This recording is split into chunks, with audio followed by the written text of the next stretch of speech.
Hello everyone. तो आज अपन देखने वाले हैं general aptitude GATE mining 2024 question paper के वीडियो सॉल्यूशन। चलिए स्टार्ट करते हैं। पहला क्वेश्चन जहां पर आप देख सकते हैं स्क्रीन पे। पहला क्वेश्चन क्या है? स्टेटमेंट बेस्ड क्वेश्चन है।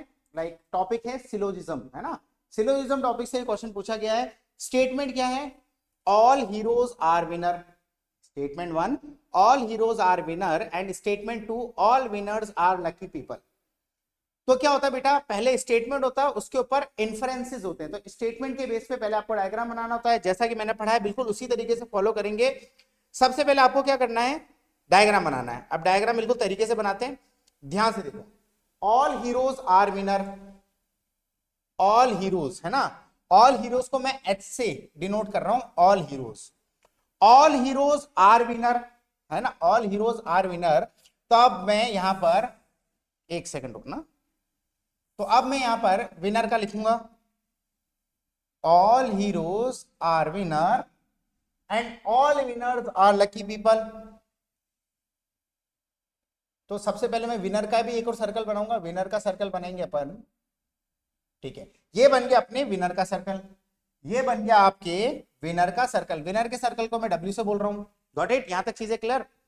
All heroes are winner, all winners are lucky people. तो अब लकी पीपल का डायग्राम बनेगा। तो लकी पीपल का सर्कल बन गया। लकी पीपल को मैं एल से डिनोट कर रहा हूं। तो यह आपका कंप्लीट वेन डायग्राम बन गया, जिसके अंदर all heroes are winner and all winners are lucky peoples हो गया। अब यहां पर मैंने आपको सिखाया था, सबसे पहले इन्फ्रेंस देखने से पहले अपन थोड़ा सा यहां पर देखेंगे कि भाई साहब इसका मतलब क्या होता है। हालांकि क्लास में पढ़ाया था इन टू आउट, अंदर से बाहर जाएंगे। याद करो बहुत अच्छे से, जब अपन अंदर से बाहर जाएंगे, ध्यान से देखना, जब अपन अंदर से बाहर जाएंगे, अंदर से बाहर की तरफ जाएंगे,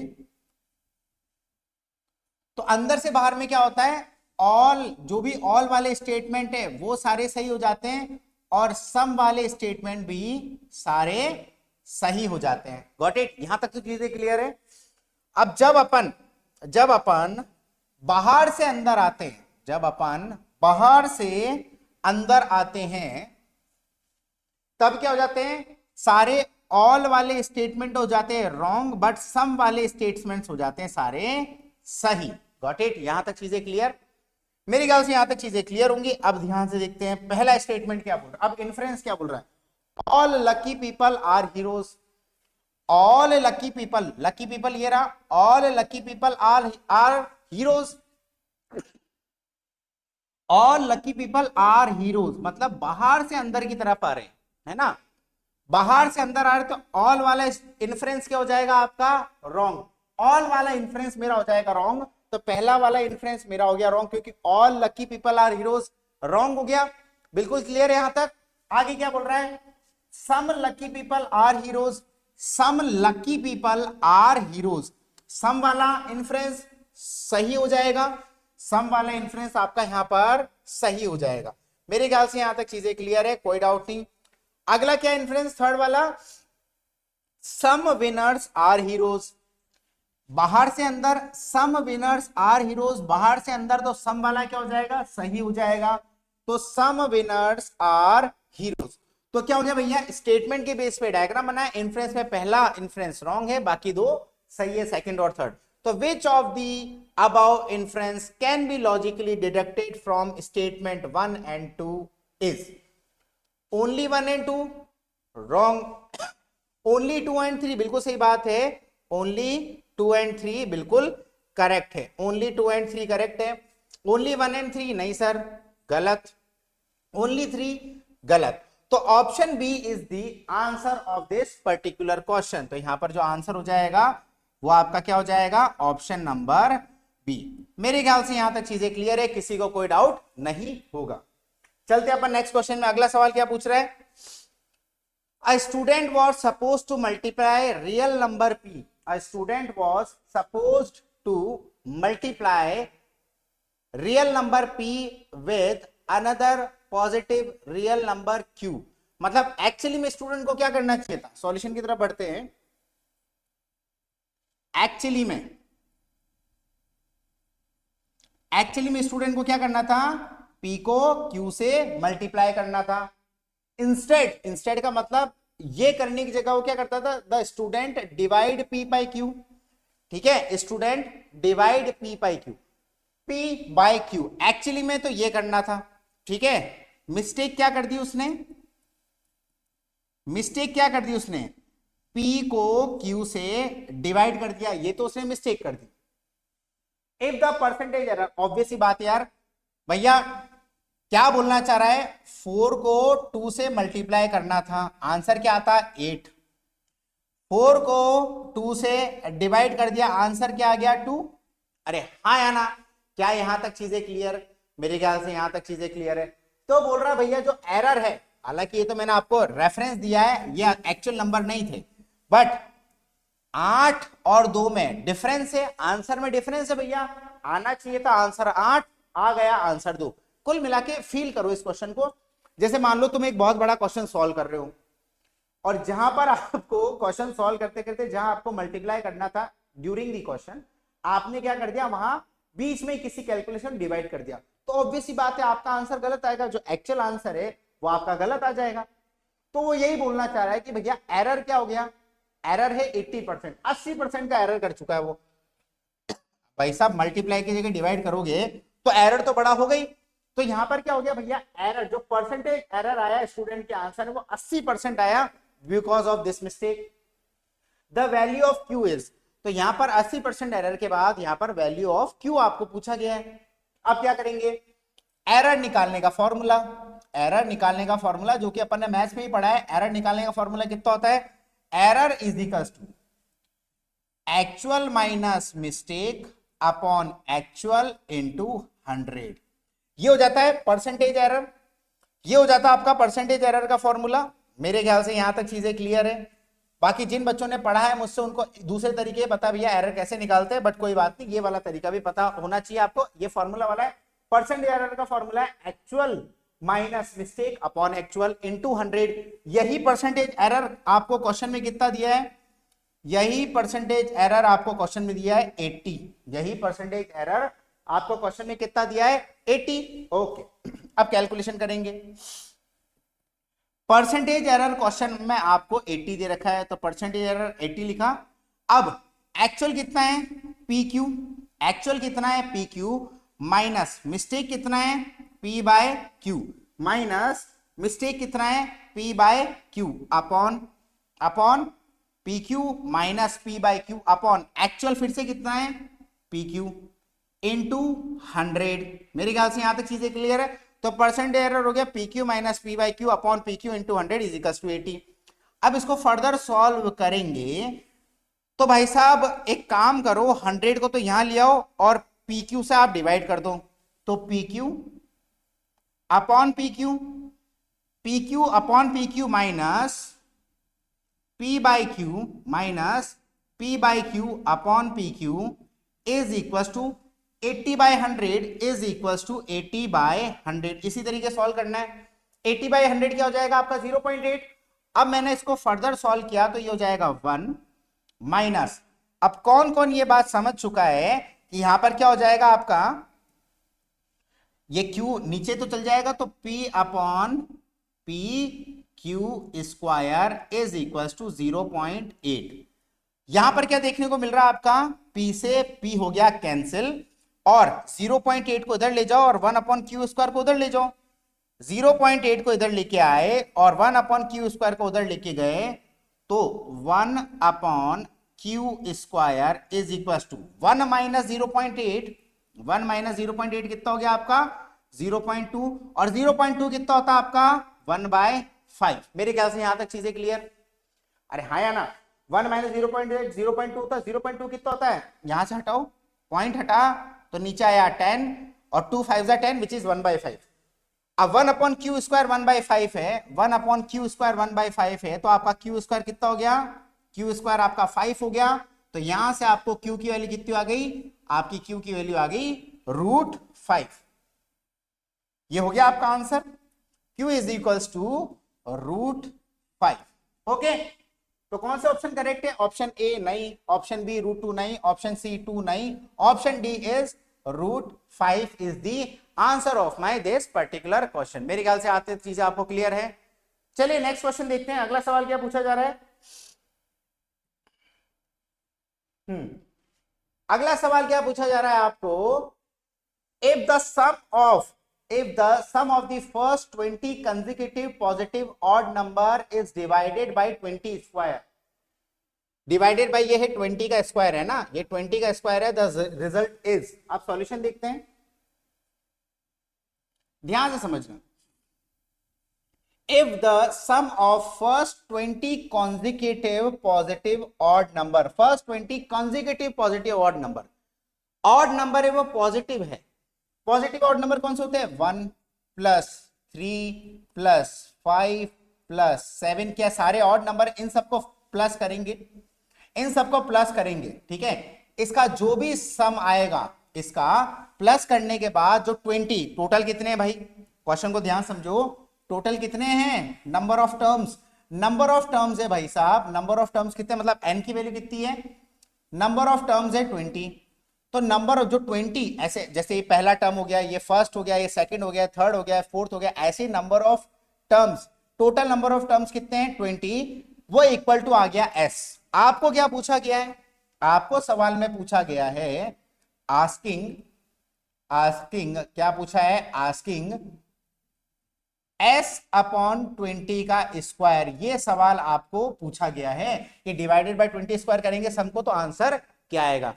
क्वेश्चन पहले ध्यान समझो। एप्टीट्यूड में एक बात याद रखो, क्वेश्चन बहुत अच्छे समझो, आंसर बहुत इजीली आ जाएगा। तो क्वेश्चन आपको ध्यान से समझना। एक बार क्वेश्चन समझ में आ गया, देखो आंसर आ जाएगा। क्या ये एपी है? हाँ सर ये एपी है, बहुत बढ़िया। हाँ सर ये एपी है, ओके। अब इस एपी में क्या क्या देखने को मिला? इस एपी में अपने को क्या क्या देखने को मिला? n की वैल्यू कितनी होगी? 20, ओके। डिफरेंस कितना है? 3 - 1 2, 5 - 3 2, 7 - 5 2। तो डिफरेंस कितना है? डिफरेंस आपका 2 है, ओके। और फर्स्ट टाइम कितना है? फर्स्ट टाइम कितना है? फर्स्ट टाइम आपका 1 है। फर्स्ट टाइम मेरा 1 हो गया, फर्स्ट टाइम मेरा 1 हो गया, डिफरेंस मेरा 2 हो गया, नंबर ऑफ टर्म्स मेरे 20 हो गए। तो सम का फॉर्मूला कितना? सम ऑफ एपी का फॉर्मूला कितना होता है? n/2 into 2a plus n - 1 into d। ये फॉर्मूला भी आपको क्लास में बताया था। तो ये वाला फॉर्मूला जाता है सम ऑफ एपी का। बस इस फॉर्मूले पुट कर दो, यही सम ऑफ एपी। तो मैंने क्या बोला? एस, इसी को सम ऑफ एपी को मैंने एस बोला है। तो यहां पर कितना हो जाएगा? S is equal to, N की वैल्यू कितनी है? 20/2 into 2 into 1 plus 20 - 1 into D कितना है? 2। खत्म क्वेश्चन। अब इसको अपन सॉल्व करेंगे तो ये कितना हो जाएगा? ये हो गया 10 टाइम्स, ओके। तो यहां पर कितना हो जाएगा? ये s is equal to 10 into 2 plus 19, 20 - 1 is 19 into 2। Solve करने की कला देखना, बस ये इंपॉर्टेंट है। तो यहां पर कितना हो जाएगा? 19 2 = 38, 19 into 2 38, 38 plus 2 is 40, okay. 38 plus 2 is 40। एक काम करो ना यार, ये कुछ और करवाना चाह रहे, इधर 20/2 मत करो, देखना मजा आएगा भी। इसको 20/2 ही रहने दो, ठीक है। इसको 20/2 ही रहने दो। अब ध्यान से देखना, ये 20/2 है, ओके। अब क्या हो जाएगा? इज इक्वल टू 20/2 इंटू ये कितना हो गया? 19 2 = 38, 32 30, 19 2 38, 38 प्लस 2 इज 40, ये हो गया 40। अब देखो यहां पर क्या हो जाएगा? ये 2 इंटू 20 = 40। ध्यान से देख के समझ में आ रहा है कि यहां पर जो मेरी s की वैल्यू हो गई वो कितनी हो गई? 20 इंटू 20 इज 20 का स्क्वायर। पूछा क्या गया था? पूछा गया था s/20, पूछा गया था s/20 का स्क्वायर, मतलब 20 स्क्वायर अपॉन 20 स्क्वायर। सब कुछ कट गया, दोनों साइड कट गया। 20 स्क्वायर अपॉन 20 स्क्वायर पूछा गया था। यहां पर आप देखोगे ये दोनों कैंसिल और आपको इक्वल टू क्या मिल जाता है? इक्वल टू आपको 1 मिल जाता है। तो यही आपका आंसर हो गया। दिस इज दी आंसर, यही 1 आपका आंसर है। कौन सा ऑप्शन से मैच हो रहा है? ऑप्शन ए से मैच हो गया आपका आंसर। मेरे ख्याल से यहां तक चीजें क्लियर। किसी को कोई डाउट नहीं इस क्वेश्चन में? देख सकते हैं ध्यान से, ओके। आगे बढ़ते हैं नेक्स्ट क्वेश्चन की तरफ। अगला सवाल क्या पूछा गया है? अगला, the ratio of the number of girls, अगला सवाल है the ratio of the number of girls to boys in the class 8 is same as the ratio of the number of boys to girls। पहले girls to boys का ratio same है 8th class में, 9th class से boys to girls का ratio, ठीक है। The total number of student in the class 8th and 9th, the total number of students in the class 8th and 9th is 450 and 360 respectively। if the number of girls in the class 8th and 9th is same, then number of girls in each class is। अब question को break by break तोड़ने की कोशिश करो, ठीक है। Question पूरा पढ़ चुके हैं, क्वेश्चन को ब्रेक बाय ब्रेक तोड़ने की कोशिश करो।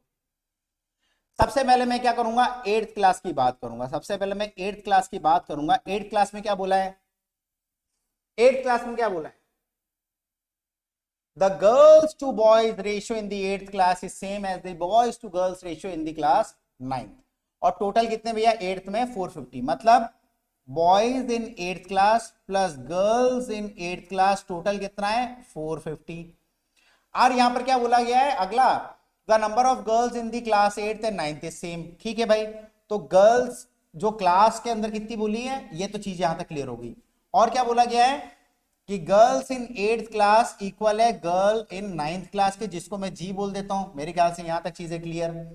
ये क्वेश्चन में गिवन है 8th क्लास की गर्ल 9th क्लास की गर्ल्स के बराबर है इक्वल टू जी। तो यहां पर कितना हो गया इक्वल टू। अब यहां पर ध्यान देखो, यहां से मैंने क्या कर दिया, बॉयज इन 8th क्लास को मैंने बोल दिया 450 माइनस जी, क्योंकि जी 8 को मैंने क्या बोला, जी ही बोला।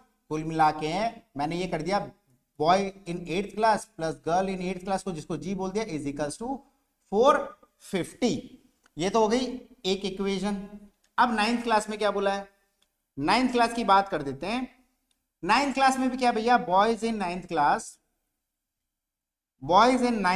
Plus girl in 9th class is equals to 360। Okay, यहां तक चीजें क्लियर। अगर मैं आगे बढ़ूं तो boys in 9th class plus G is equals to 360। यहां से मैंने बॉयज इन 9th क्लास निकाल दिया, is equals to 360 minus G. ये हो गई मेरी इक्वेशन नंबर 2। अब ये तो मैंने 9th और 8th क्लास का देख लिया। अब क्या बोला है, the ratio of the number of girls to boys. ध्यान से देखना, और क्या गिवन है अपने को, गिवन और क्या दिया हुआ है, गिवन अपने को और दिया हुआ है कि गर्ल्स टू बॉयज का रेशियो, मतलब girls in 8th class upon boy in 8th class equal है 8th class is same as the ratio of the number of boys to girls, मतलब boy in 9th class boys to girls in the class 9th upon girl in 9th, क्योंकि girl in 9th girl in 8th को मैंने जी बोल दिया, ये equal to given आपको दिया हुआ है। तो सारे गिवन डेटा मैंने लिखे, अभी सिर्फ मैंने गिवन डेटा लिखे और कुछ नहीं किया। अब गिवन के बाद में मैं आगे कैलकुलेशन करता हूं तो G upon boys in 8th class कितना है 450 minus G, 450 minus G is equal to boys in 9th class कितना है 360 माइनस जी। तो यहां लिख दिया मैंने 360 माइनस जी अपॉन जी। बस मुझे अब इस इक्वेशन को सॉल्व करना है, जब मैं इस इक्वेशन को सॉल्व करूंगा तो यहां पर कितना हो जाएगा, ध्यान से देखना, क्रॉस मल्टीप्लाई कर दूं, इन दोनों में मैंने क्रॉस मल्टीप्लाई कर दिया तो g into G is G square is equal to 360 minus G into 450 minus G, 360 minus G into 450 minus G, ये आपने निकाल दिया। ठीक है, अब इस इक्वेशन को अपन सॉल्व करेंगे। जी स्क्वायर, एक छोटा तरीका बता देता हूं आपको, या तो इक्वेशन सॉल्व कर दो या नंबर ऑफ गर्ल्स ही तो पूछिए, number of girls in each class, values put करके देख लो, लेफ्ट हैंड राइट हैंड के बराबर आता है, वो ज्यादा इजी पड़ता है ना। वैल्यूज पुट करके देख लो तो भी आ जाएगा, अगर आपको सॉल्व करना है तो भी कोई दिक्कत नहीं। 360 इंटू 450 माइनस 360 जी माइनस 450 जी प्लस जी स्क्वायर, ये पूरा मैंने ओपन कर दिया ब्रैकेट को, यहां पर आप देख सकते हो जी स्क्वायर से जी स्क्वायर हो गया कैंसिल। आगे बढ़ेंगे तो ये कितना हो जाएगा, इन दोनों को ऐड करेंगे 360 और 450। 360 और 450 जब मैं ऐड करूंगा, ध्यान से देखना, 360 और 450 को मैं ऐड करूंगा तो ये आएगा 110, और इसको मैं ले आऊंगा लेफ्ट साइड। तो 810 जी इज इक्वल टू 360 इंटू 450। अब ऑनलाइन कैलकुलेटर में कैलकुलेट कर लो, जी आएगा, जी मतलब 360 इंटू 450 अपॉन 810। कैलकुलेट करो इसको, 360 इंटू 450, 360 इंटू 450 ये आ गया 162,000, 162,000 अपॉन 810। डिवाइड करेंगे अपन 810 से तो आएगा ये 200, ये आएगा 200। तो गर्ल्स कितनी थी क्लास में, गर्ल्स थी आपकी 200, बात ही खत्म। ये आ गया आपका answer. This is the answer of this question. मेरी ख्याल से सिंपल है, ये आ गया आपका आंसर। तो ऑप्शन ए नहीं, ऑप्शन बी आपका 200। अब 200 आप सीधा भी रखते हो, देखो यहां पर करके बताता हूं आपको, 200 आप यहां पर सीधा भी रखते हो तो भी आपका आंसर आ जाएगा। देखो पहले मैंने 150 रखा तो नहीं आएगा, करके देख लेना, यहां पर आप 200 सीधा भी रखते हो यहां पर इधर, तो भी आपका आंसर आ जाएगा, कोई दिक्कत नहीं। ऑप्शन वाइज भी आप चेकिंग कर सकते हैं। चलते हैं नेक्स्ट क्वेश्चन की तरफ। मेरी ख्याल से यहां तक चीजें क्लियर है। अगला सवाल, अगला सवाल क्या बोल रहा है आपको, 7 identical cylindrical chalk sticks are fitted tightly in a cylindrical container। Okay भैया, एक सिलेंड्रिकल कंटेनर है, ध्यान से देखना, एक सिलेंड्रिकल कंटेनर है, उसके अंदर सिलेंड्रिकल चॉक्स डली हुई 7 आइडेंटिकल, बिल्कुल सेम है, मतलब सब सर्कल्स का रेडियस सेम है, जो भी साथ की साथ है chalks. The figure below shows the arrangement of the chalk stick inside the cylinder. Okay, आगे क्या बोल रहा है, आगे क्या बोल रहा जा रहा है आपको, the length of the container is equal to the length of the chalk stick. मतलब भाई साहब सिलेंडर की फॉर्म में, वो देखा होगा ना आपने बचपन में यार, पेन होते हैं, डब्बे में पेन आते हैं, जैसे सिलेंड्रिकल डब्बा होता है उसके अंदर पेन डले हुए, तो 7, या चौक सिलेंड्रिकल डब्बा है उसी के अंदर 7 चौक डली हुई है ना, तो उन सबकी जो लेंथ है ना वो बिल्कुल सेम है। तो यहां पर भी यही बोला जा रहा है, the length of the container is equal to the length of the chalk sticks. The ratio of the occupied space, the ratio of the occupied space, एक तो ऑक्यूपाइड स्पेस है, एक तो ऑक्यूपाइड स्पेस है। ऑक्यूपाइड स्पेस कहां है, ये आपका ऑक्यूपाइड स्पेस है ना, ये आपका पूरा ऑक्यूपाइड स्पेस है, जो चौक से ऑक्यूपाई करा हुआ है, ये आपका ऑक्यूपाइड स्पेस है ना भाई, ठीक है। The ratio of the occupied space, okay, the ratio of the occupied space to the empty space, occupied space से एम्प्टी स्पेस का रेशियो निकालना, मतलब ratio of the occupied space upon ratio of the empty space. ये आपको इस सवाल में पूछा गया है, कोई दिक्कत नहीं। रेशियो मतलब इन दोनों का रेशियो निकालना, मैंने आर से लिख दिया। अब ध्यान से देखने की कोशिश करना, आपको इनका रेशियो। अब एक तो होता है कि भैया ऑक्यूपाइड, और यहां पर ये जो खाली खाली आपको नजर आ रहे हैं ना, ऑक्यूपाइड से जो खाली खाली आपको नजर आ रहे हैं, इन दोनों का रेशियो आपको लेना है। तो भाई साहब मैं एक तो एरिया निकाल दूं, किसका, एरिया ऑफ चौक का निकाल दूं, और टोटल सर्कल में से चौक का एरिया माइनस कर दूं।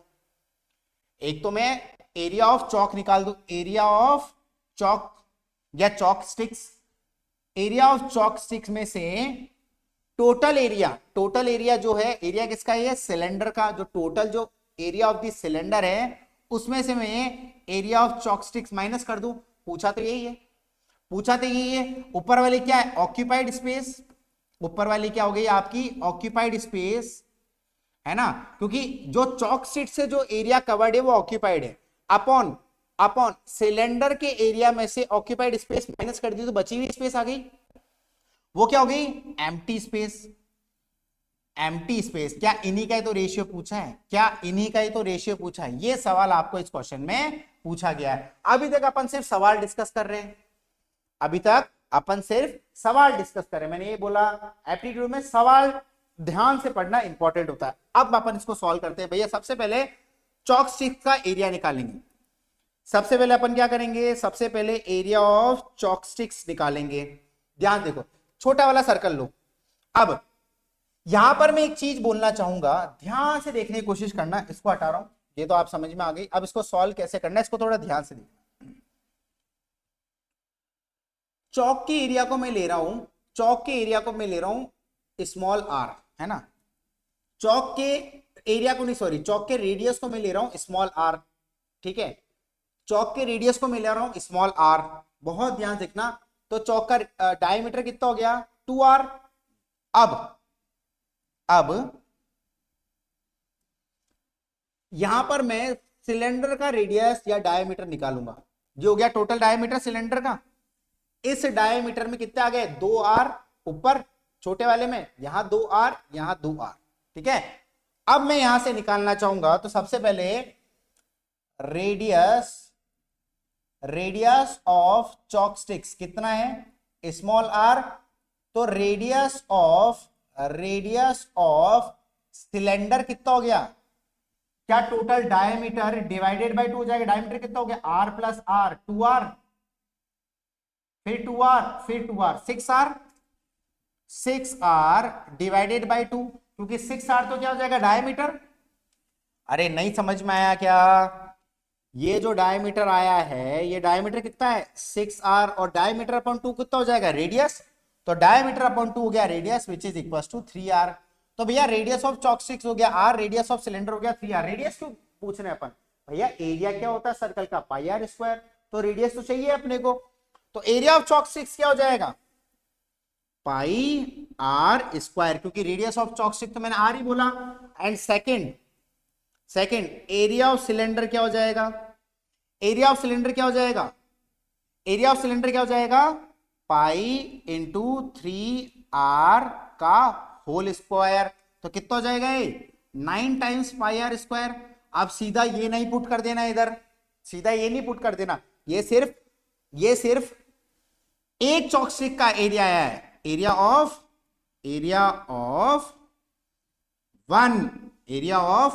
One chalk sticks, area of one chalk stick का है। टोटल कितनी है, 1 2 3 4 5 6 7, 7 है।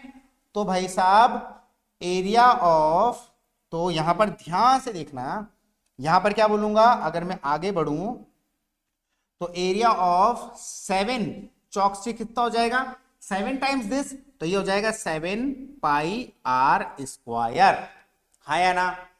Area of one chalk sticks pi are square हुआ, तो 7 चॉक स्टिक्स का एरिया कितना हो गया, 7 पाई आर स्क्वायर। अब मैं यहां पुट करूंगा फॉर्मूले को, देखो area of chalk sticks is 7 pi are square upon total cylinder का एरिया कितना आ गया, 9 पाई आर स्क्वायर। तो यहां लिख दूंगा मैं 9 pi are square upon area of total 7 chalk sticks, मतलब 7 pi are square is equal to कितना हुआ, 7 pi are square upon 9 minus 7 is 2 pi are square. तो यहां से क्या कैंसिल हो गया, बिल्कुल सही बात है सर, ये दोनों हो गए कैंसिल, पाई आर स्क्वायर से पाई आर स्क्वायर कैंसिल, और फाइनली जो मेरे को आंसर मिलता है वो कितना मिलता है, 7/2। खत्म, क्वेश्चन इज ओवर। आंसर कितना आ गया आपका, 7/2 is the answer of this question. 7/2 option A नहीं है, 5/2 नहीं, 7/2 इज दी ऑप्शन बी। तो option B is the answer of this particular question. मेरे ख्याल से चीज क्लियर है। चलते हैं अगले सवाल में। अगले सवाल में क्या बोला गया, ध्यान से देखो बेटा, इस टाइप के क्वेश्चंस कभी भी आते हैं तो आपको ध्यान से पढ़ना होता है। क्या बोला, a plot below shows the relationship between the mortality risk of cardiovascular disease and the number of steps a person walks per day based on data which of the following option is true। इस data को, इस graph को ढंग से देखो।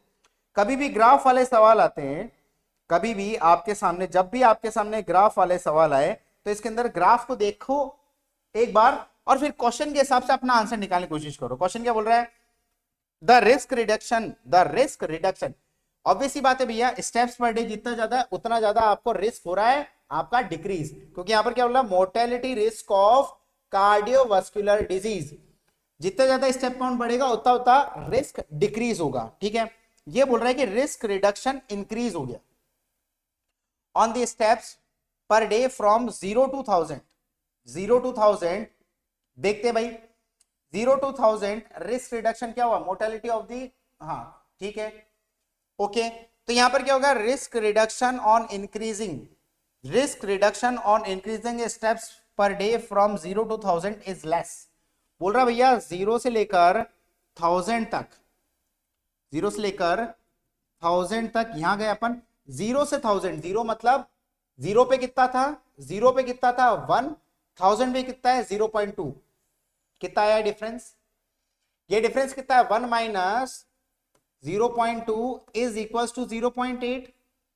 ये बोल रहा है फर्स्ट स्टेटमेंट में कि रिस्क रिडक्शन क्या हुआ, लेस हुआ than the risk reduction on increasing the step size from 1000 to, from 10,000 to 20,000। अब 10,000 से 20,000 अप्रोक्सीमेटली कितना हो गया, 10,000 पे कितना था 0.2, 20,000 पे कितना था 0, अप्रोक्सीमेटली बोल रहे हैं। तो ये डिफरेंस कितना आ गया 0.2 माइनस 0, 0.2 माइनस 0 इज 0.2।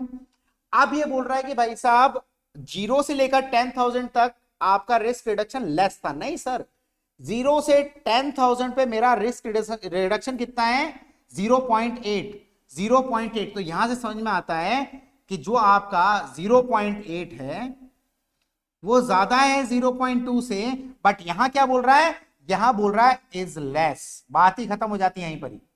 ये तो ज्यादा है 0.8, रिस्क रिडक्शन, रिस्क रिडक्शन ज्यादा है 0 से 10,000, जब 10,000 से 20,000 के रेस्पेक्ट में। बोल रहा है the risk reduction on increasing the from 0 to 10,000 increasing the step size from 0 to 10,000 is less, नहीं लेस नहीं है, ज्यादा है। तो यहां क्या समझ में आता है, ए वाला तो हो गया गलत। ओके, ये कंप्लीट आपको समझ में आ गया होगा।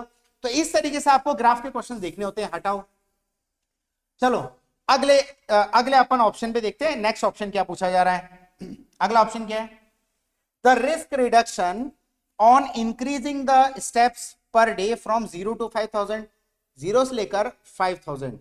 देखते हैं भैया कहां मैच कर रहा है, कुछ यहां मैच कर रहा है अप्रोक्सीमेटली, है ना। 0 to 5,000 में risk reduction on increasing the steps from 0 to 5,000, 0 to 5,000 is less, less बोल रहा है, देख लेते भैया 0 से लेके 5,000 में डिफरेंस कितना है, 1 माइनस 0.4, 1 माइनस 0.4 इज 0.6, ठीक है। Less than the risk reduction on increasing the steps per day from 15,000 to 20,000, 15,000 से 20,000 में, तो ये अप्रोक्सीमेटली कहां कट हो रहा है, ठीक है, ये कहां कट हो रहा है, ये कुछ 0.1 बोल देता हूं इसको मैं, है ना, अप्रोक्सीमेटली 0.1। तो ये डिफरेंस कितना है, ये डिफरेंस कितना है 0.1 माइनस 0 इज इक्वल टू 0.1। ये भी क्या बोल रहा है आपको, the risk reduction on increasing the steps per day from 0 to 5,000 is less. क्या लेस है, नहीं सर, 0.6 ज्यादा है 0.1 से, लेस नहीं है, मोर है। तो आपका क्या हो जाता है, आपका जो सेकंड ऑप्शन है वो भी आपका हो जाता है रॉन्ग। मेरे ख्याल से सेकंड वाला भी आपको क्लियर हो गया होगा, किसी को कोई डाउट नहीं है, बस ऐसे ही आपको चेक करना है इस क्वेश्चन में। थर्ड देखो, थर्ड पॉइंट क्या बोल रहा है, for any 5,000 increment in steps per day, for any 5,000 increment in steps per day the largest risk reduction occur, भैया हर 5,000 में बोल रहा है the largest risk reduction occur on going from 0 to 5,000, ऐसा बोल रहा है। हर 5,000 में, जो हर 5,000 स्टेप्स में, हर 5,000 स्टेप्स में जो लार्जेस्ट रिस्क रिडक्शन वो हुआ, वो 0 से 5,000 ही हुआ। चेक करें, सबसे पहले 0 से 5,000 देख लेते हैं, 0 to 5,000 देख लेते हैं। 0 to 5,000 का मतलब यहां कहीं कट कर रहा है, ठीक है भैया, यहां कहीं कट कर रहा है। डिफरेंस कितना है, 1 माइनस 0.4 इज इक्वल टू 0.6, ठीक है। हर 5,000 में चेक कर लेते हैं, फिर 5,000 से 10,000, फिर 5,000 से 10,000, 5,000 से 10,000 का मतलब डिफरेंस कितना है, 5,000 से 10,000 का मतलब यहां आया, ये रहा, 5,000 से 10,000 का मतलब 0.4 माइनस 0.2 इज इक्वल टू 0.2। फिर 10,000 से 15,000 का मतलब 10,000 से 15,000, 10,000 से 15,000 का मतलब ये यहां गया और कुछ 0.1 हुआ, ठीक है। तो ये 0.1 बोल दो, तो ये डिफरेंस कितना है 0.2 माइनस 0.1 इज इक्वल टू 0.1।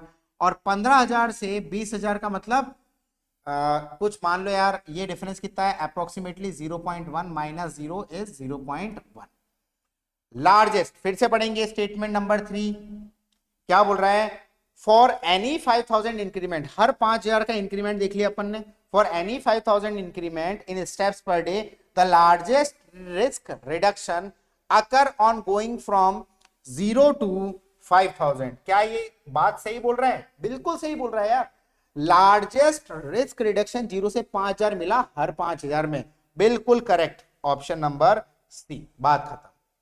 मेरे ख्याल से यहां तक चीजें क्लियर है भैया। हर 5000 में सबसे ज्यादा आपको डिफरेंस मिला यहां पर, तो भाई साहब समझ में आ गया ना, 0.6 is greater than 0.2 is greater than 0.1, approximately 0.1। तो ये कितना है, 0 से 5000, ठीक है, ज्यादा है 5K से 10K, वो ज्यादा है 10K से 15K, और अप्रोक्सीमेटली दोनों अप्रोक्सीमेटली बराबर है 15K से 20K। बात खत्म हो जाती है। मेरे ख्याल से यहां तक चीजें क्लियर है। आराम से पॉज करके एक बार खुद पढ़ोगे तो आपको अच्छे से समझ में आ जाएगा। चलते हैं नेक्स्ट क्वेश्चन की तरफ। अगला सवाल क्या बोल रहा है,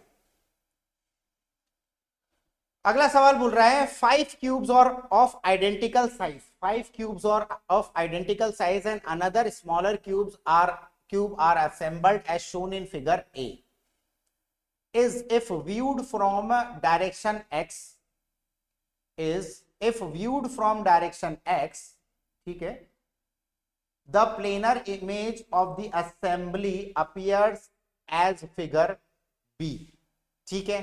तो भैया x से अगर अपन देखते हैं, x से व्यू करते तो फिगर b बन रहा है। If viewed from the direction y, अगर डायरेक्शन y से व्यू करते हैं तो planar image of the assembly will appear as, simple है।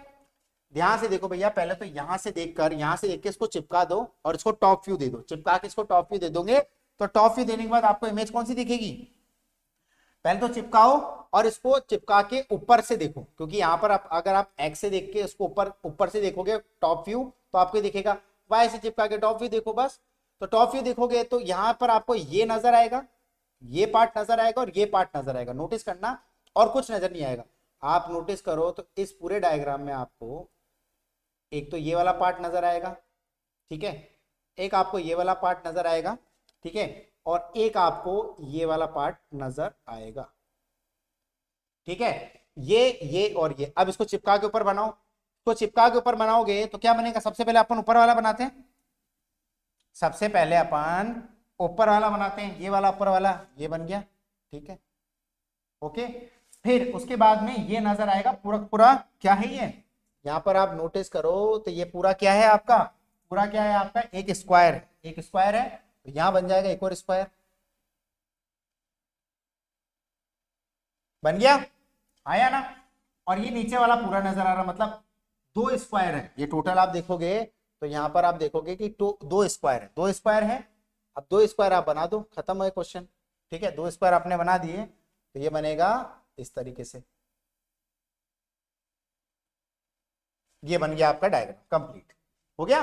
किससे मैच कर रहा है, ये वाला डायग्राम आपका किससे मैच कर रहा है, ये वाला डायग्राम सर मेरा ऑप्शन ए से मैच कर रहा है, बात खत्म, इजी क्वेश्चन।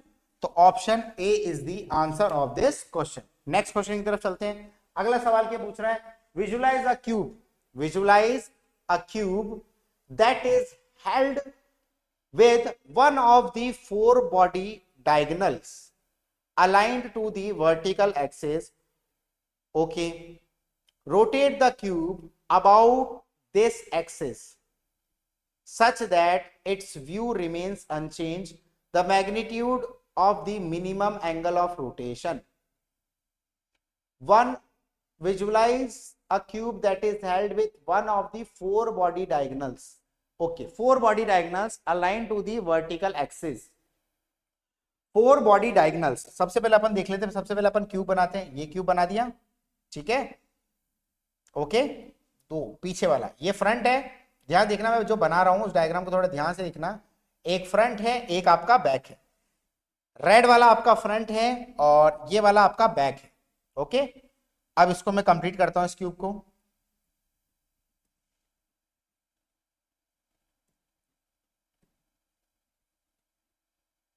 तो डायगोनल्स को आपको कनेक्ट करके उस एक्सिस के अबाउट घुमाओगे तो आपको समझ में आएगी बात। पहले ध्यान से समझने की कोशिश करते हैं क्वेश्चन बोलना क्या चाह रहा है।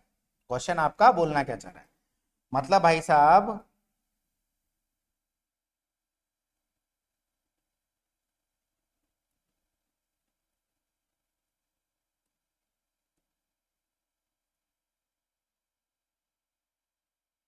ठीक। अब क्या कर रहा है ये, बॉडी डायगोनल की बातें हो रही है ना, बॉडी डायगोनल की बातें हो रही है, तो ध्यान से देखना। Visualize that is held with one of the four body diagonals, diagonals की बात हो रही है।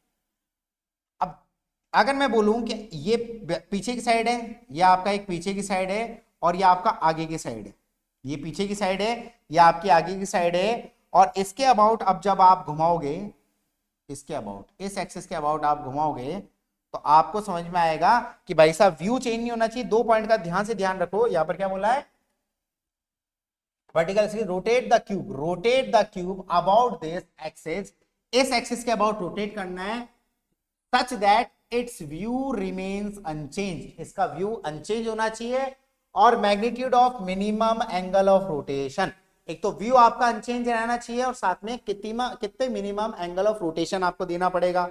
तो ध्यान से देखेंगे इसको, अपन एक इसके थ्रू करेंगे, यहां से आपको चीज अच्छे समझ में आएगी। ये आपका क्यूब है, ये आपका क्यूब है, एक सेकंड रुको,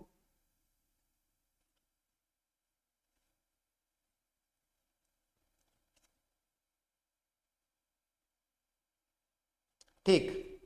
देखो अब ध्यान से देखो, अपन ने क्या करा, ये आपका क्यूब है, ये आपका क्यूब है, मैंने एक तो यहां से इसको पकड़ा, ठीक है, एक तो फ्रंट से मैंने पकड़ा और एक पीछे की तरफ से, दो डायगोनल्स, एक फ्रंट हो गया एक पीछे की तरफ हो गया, देखो ध्यान से, है ना। अब क्या करूंगा मैं, इसको रोटेट करूंगा, view remain unchanged, view change नहीं होना चाहिए, क्यूब का क्यूब ही नजर आना चाहिए। अब देखो यहां से आपको ऊपर येलो कलर नजर आ रहा है, अब मैं इसको घुमाऊंगा, घुमा दिया, कंप्लीट घुमा दिया। अब यहां से जब मैं इसको घुमाऊंगा, देखो ध्यान से, एक तो ये ऊपर येलो कलर नजर आ रहा है, जब मैंने इसको एक रोटेशन दिया, क्या ये फिर से अपना व्यू अनचेंज्ड है, क्या ये फिर से क्यूब ही नजर आ रहा है, बस कलर चेंज हुआ है, कलर चेंज हुआ है। यहां से देखो येलो से क्या चेंज हुआ है, ऊपर ऊपर येलो था, कलर चेंज हुआ, ऊपर का कलर देखना, टॉप का कलर, टॉप पे येलो था, घुमाया, कौन सा कलर आया टॉप पे, क्या टॉप पे ग्रीन कलर आया, ठीक है, एक बार घुमा दिया। अब दूसरी बार घुमा रहा हूं, दूसरी बार घुमा रहा हूं, और आपका क्यू ऐसा ही नजर आना चाहिए, टॉप पे क्या है अपना ग्रीन, घुमाया, एक और बार घुमा दिया। अब एक और बार घुमाने के बाद में टॉप पे क्या कलर नजर आया आपको, ऑरेंज, ठीक है, यहां तक चीजें क्लियर। ये दो बार घुमाया अभी, है ना, तीसरी बार घुमाऊंगा, तीसरी बार घुमाते ही एक और बार घुमाया, तो टॉप पे क्या कलर नजर आया आपको, टॉप पे क्या कलर नजर आया आपको, टॉप पे फिर से आपको येलो कलर नजर आया। तीन बार घुमाने पे व्यू चेंज नहीं हुआ और कंप्लीट रोटेशन बाद में फिर से ऊपर येलो नजर आ गया, मतलब टोटल आपने कितनी बार घुमाया इसको, तीन बार घुमाया, आपने टोटल कितनी बार घुमाया, तीन बार घुमाया, है ना। यहां तक चीजें क्लियर हुई। सेम कलर कब नजर आता है, जब 360 डिग्री बार आप घुमा देते हो, मतलब देखो ध्यान से, किसी भी रोटेशन को 360 डिग्री आप घुमाते हो तब जाके सेम कलर नजर आता है। जैसे फॉर एग्जांपल यहां ऑरेंज है, 90 90 90 90, फिर से आ गया ऑरेंज, तो भैया सेम कलर कब नजर आता है, जब आप उसको 360 डिग्री घुमा लेते हो। यहां पर उसने बोला कि भैया एक डायगोनल यहां से और एक डायगोनल यहां से आप पकड़ो, सेम कलर कब नजर आता है, जब आप 360 डिग्री घुमा लेते हो। अब देखो येलो नजर आ रहा है, एक बार घुमाया ग्रीन, दूसरी बार घुमाया ऑरेंज, तीसरी बार घुमाया येलो, मतलब आपको तीन बार घुमाना पड़ा सेम कलर लाने के लिए, और व्यू को भी चेंज नहीं करना, और व्यू को भी चेंज नहीं करना। तो यहां पर क्या समझ में आता है कि आपने 3 रोटेशंस दिए सेम कलर लाने के लिए, आपने 3 रोटेशंस दिए सेम कलर लाने के लिए, तो 360 डिग्री तो आपको सेम कलर लाना पड़ा।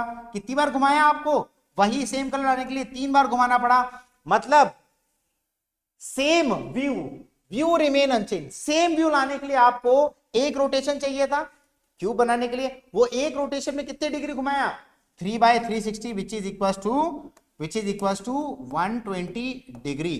तो भैया मिनिमम एंगल ऑफ रोटेशन आपने कितना करा, मिनिमम